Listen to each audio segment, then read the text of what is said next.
they want to, but to kind of keep up the charade, they're like, oh, well, we're actually also taxing you and you got to pay your taxes. But it's all just to keep up the idea that it's actually backed by anything, the currency. Yeah. Yeah, but I mean, I think the bigger picture of that as well is that Bitcoin and economics, like sound economics, are actually becoming genuine political talking points. Like, I saw that meeting, you might have seen it too, between Vivek Ramaswamy and Millet, and the first thing they said was like, I think Vivek said like, "Hey, I'm more of a Hayek guy. You're a Mises guy. Like we're all friends here."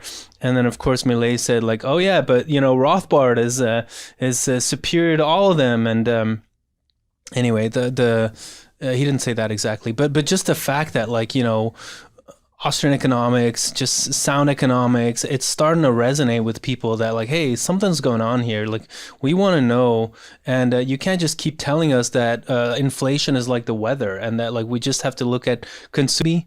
Where are they at? They're 370, or if you include GBTC, they're well above 700,000 already, right? Yeah, I mean. So not too far. Yeah, I mean, it's something that we have to keep an eye on. At when Mt. Gox went bust, it had 7% of all Bitcoin in circulation, which is a nice precedent. Mt. Gox never had any power over Bitcoin. And most of these ETFs are using Coinbase as a custodian, which just this week had another embarrassing moment where they can't seem to handle high price volatility. Their systems also simple things like the retail people, they literally saw zero balances appear instead of like an error message that, hey, like we're unable to to reveal your balance right now, don't worry, your coins are safe. Like that's like 101 stuff, and they had like 3-year bear market to prepare for an increase in volume. It's just, it's like, I'm always like a bit self-conscious when I criticize Coinbase, because I'm kind of like, well, would I do a better job? And it's like the clock and look at what happened is like, no, it's because you guys pretended to give this one seal of approval, or like pretended to do your due diligence and then give only one company your seal of approval that this could happen in the first place. But never mind that, they're going to come in and say, hey, we need more regulation. And then I think they're going to start pushing for a Federal Reserve of Bitcoin. Like, it's weird to say it, right? But that seems the logical next step, that they're going to be like, we need kind of a fund that is more thoroughly protected, so that when these custodians go bankrupt, we can then provide relief to the people that have lost money, and at least, give them a smaller haircut, or blah, blah, blah. It's just all the usual stuff we know from the 1910s here in the US. Like, I don't know. It feels a bit like overly simplistic. Like maybe there's going to be other ways that they're going to want to intervene that I'm not seeing. But yeah, so that's another reason I think why you want to keep your money out of these regulatory, which we've seen in Argentina as well. In like 90 days, they had the first reversal of the deficit in like 12 years or 12 administrations. I think 12 years. So, but yeah, like, but so in order to implement those ideas, you need new people. Like you people are not going to believe the existing politicians who created this problem, that they can sort of figure, they only know how to dig the debt hole deeper, right?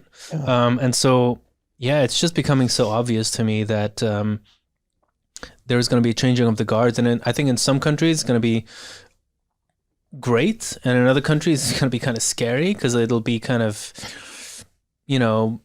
also people that don't get it, but that just have a slightly different story, and that are just going to try and keep digging, and we're going to, have people get stuck. But at least I think there's going to be Argentina with Millet. Here in the United States, there's a big contingent of conservative thinkers and organizations like Heritage and obviously the Mises Institute that there's a lot of people that understand that things are systemically broken, whether it's in the financial sector, the energy sector, the big pharma sector, and they grok that central planning is the core issue of all these sectors, and the government's meddling is leading to massive disruptions in the market and the quality of life for individuals. And yet many of them do not grok Bitcoin and understand that if they were to lean into it an ally with the Bitcoin movement, it would be extremely powerful. Yeah, it's more than just a lifeboat, right? Because the lifeboat idea is like, oh, you can kind of get away from the problem or survive a little bit.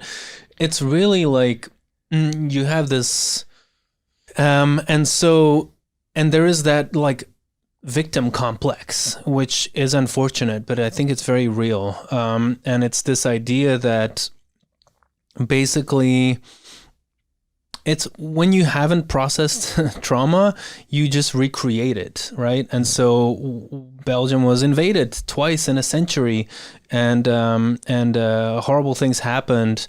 And different from the UK, where they actually had treatment centers for PTSD and stuff, there's extremely little of that in Belgium. So there's just that's why addiction is so prevalent and things like that. But I think if you haven't, and I do think people pass it on even like from generation to generation, that like victim mindset. If you have in Belgium, there's a party called the Flemish Bloc, and they actually because of the anti racism laws, they were sued, and they then just restarted the party with a different name. So which is also kind of bizarre in itself. Like, you get sued as a party because of, things you've said. It sounds weird to me.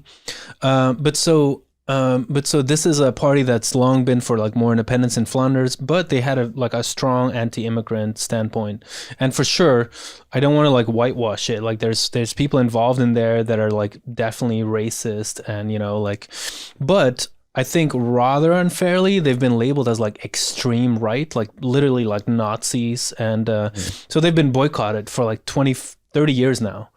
And so when I was like 19, in a way in which they would want to respond, and then you can give the agent like, hey, all right, if this, that, and the other thing happens, like, yeah, ping me, let me know that you should probably call them back. Or so it's like your AI bodyguard. Yes. Damn. But like, I mean, you can do really unique things with that. It reminds me of and the cost is so cheap. Wow, that reminds me of Jesse Powell back in 2015. He had this like little project called Elephant Grass, where I don't know if it was like very early, and he was basically just a little script where automatically whoever wanted to email him would get an email back and say like, well, send some Bitcoin to this address, and then I'll respond. Like, yeah, that's what 21 Code pivoted to eventually. Oh, and so, but he said people hated him for it, and he just stopped doing it. But in a way, you could say like, well, it just wasn't intelligent. And as we go up, and we go, especially once we go above 100, it's like, okay, new territory. Like, what's next? It seems like the obvious target to lock on to. Of course, you can say $1 million, which is Samsung Mao's, his theory. That's going to happen this time. But I like the 600K one, because it kind of like whoever is targeting for $1 million is obviously going to have to pass through 600,000 as well. And it's just such an important like psychological thing to be like, holy hell, this 6,000-year-old money, we just surpassed it in 15 years or 16 years, something like that.